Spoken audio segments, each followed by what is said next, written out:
See this? That's how close the Big 12 expansion was to not happening. Stay tuned in and I'll tell you why.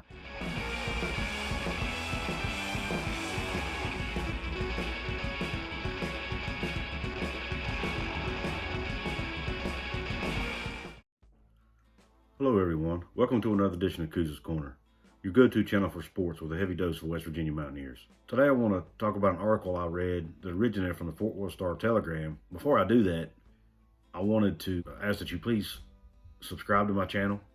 Please hit that notification bell so you'll be notified of future videos. And also, if you enjoy my content, please hit that like button. And heck, hit the dislike button if you don't like my content. And let me know in the comment section what you think about what I have to say in my video. I got a feeling what I got to say might ruffle some people's feathers in this one. And that's okay. That's what we're here for, is dialogue and debate and conversation, as long as it's all respectful. But anyway, the article I'm referring to, which, like I said, originated from the Fort Worth Star-Telegram, states that apparently before Houston came to the Big 12, that both them and TCU were both almost really close to going to the Pac-12. I'm just going to read you what it says in the article. According to sources close to this latest conference round of major conference realignment, the Pac-12 targeted both the University of Houston and TCU as its preferred expansion candidates. Both schools were considered desirable by the league because of quality athletic departments in schools that are located in major metropolitan markets in the Central Time Zone.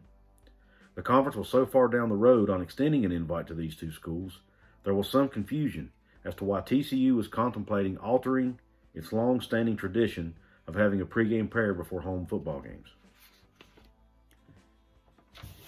So they were really close. TCU, they were so close, apparently TCU was thinking about not praying before games, which is a topic I'm going to touch on. That's the second topic I'm going to touch on related to this article. But the fact that Pac-12 was targeting Houston over Oklahoma State or Baylor or Texas Tech or Kansas State or Kansas is telling to me. And it also makes me concerned, because it makes me think that what if the talking heads out there that are saying the remaining 8 schools in the Big 12 have no value, what if they're right? And I don't mean no value to me. I mean, I'm a West Virginia fan. I think they have all kinds of value. But what if the other conferences don't perceive value in them? If they perceive more value in Houston, who was an AAC non-Power 5 school, as a better conference member than the schools that were already in the Big 12, that's concerning. And it also makes me worry about the long-term future of the conference. And I'm all for this expansion that's happening. I think the Big 12 made the right decision in bringing in the 4 schools they did. But and especially in the short term, I think it's a home run in the short term. And I think that the conference is going to be extremely competitive on the football field and on the basketball court and in every other sport for that matter. But I'll touch on that in a later video. But what I want to talk in this video, what I'm focusing on is the fact that in the long-term future of the conference, does that mean that as soon as the Pac-12 decides, okay, let's expand now, will Houston and TCU are obviously their top 2 targets. Why would that change, right? Unless those 2 schools somehow go take steps backwards, which I don't foresee happening. Matter of fact, Houston will probably look even more attractive to them once they start getting Power 5 money, TV deal money. Are they just going to poach Houston and TCU away from the Big 12 the next round of realignment, which will probably be in 2 to 3 years when TV contracts are up? And as a West Virginia fan, that deep down, I hate to say this to my fellow Big 12 comrades, but I really feel like if West Virginia has any chance to get into the ACC, we need to take it, because I just feel like the Big 12 is on slippery ground. I feel like it's a sinking ship, and it was taken on water. Somebody plugged the hole, but now the plug is coming loose, or somebody's going to shoot another hole in it. And the Pac-12 came out and said they're not going to expand now, but that word "now" is powerful. It doesn't mean they can't expand later. So what if they decide to expand later? We know who their top 2 targets are already, right? And it concerns me. The second part of the article that I want to touch on is the fact that TCU was considering not praying before games in order to get into the Pac-12. This is going to be a little bit of a rant, and I might tick some people off, but I want to get it off my chest. If you have the word Christian in your school name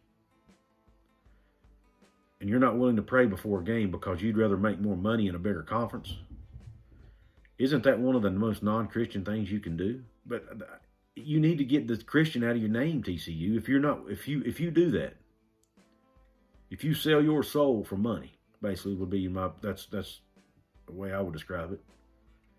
Then take the word Christian out of your name, change it to Texas Central University or something, because but you won't do that because you'll lose that money you're getting from being tied in with the Disciples of Christ denomination. TCU is one of 21 schools tied into the Disciples of Christ, which is a Christian denomination, and I'm sure they probably get money for being a part of that somehow. Obviously, they're not going to lose that money, but yeah, they're willing to not pray. Now, I understand that not everybody goes to TCU as a Christian, and that's fine. I have no problem with that. I don't even have a problem if they decide to drop the Christian name and they want to change their focus and their direction. But don't use the word Christian in your name. I mean, you actually have to kind of dig a little bit on their website to find the word Christian. It's not even in their value statement. They're trying so hard to appease everybody. It's almost like they're running from their Christian roots, from who they are and who their founders intended them to be. As a man of faith and a Christian myself, now look, I'm not a perfect Christian by any stretch of the imagination. I have a lot of flaws, but that's upsetting to me that you are willing to drop your Christian values and prayer is a Christian way of life, man. But anyway, that's my rant. I'm not trying to bring religion in this too much, but because it does tie into college football and it kind of rubbed me the wrong way, I thought I would share it on here. Hopefully I've not offended anyone. If I have, you can respectfully, please let me know in the comments. If you disagree, let me know in the comments. If you agree, let me know in the comments, please. Let me know what you think. But let me know what you think about the future of the Big 12. Is it still on a slippery slope, or will this expansion solidify it? Don't forget, subscribe to my channel, please. And hit the like button. See you on the next show. Peace out.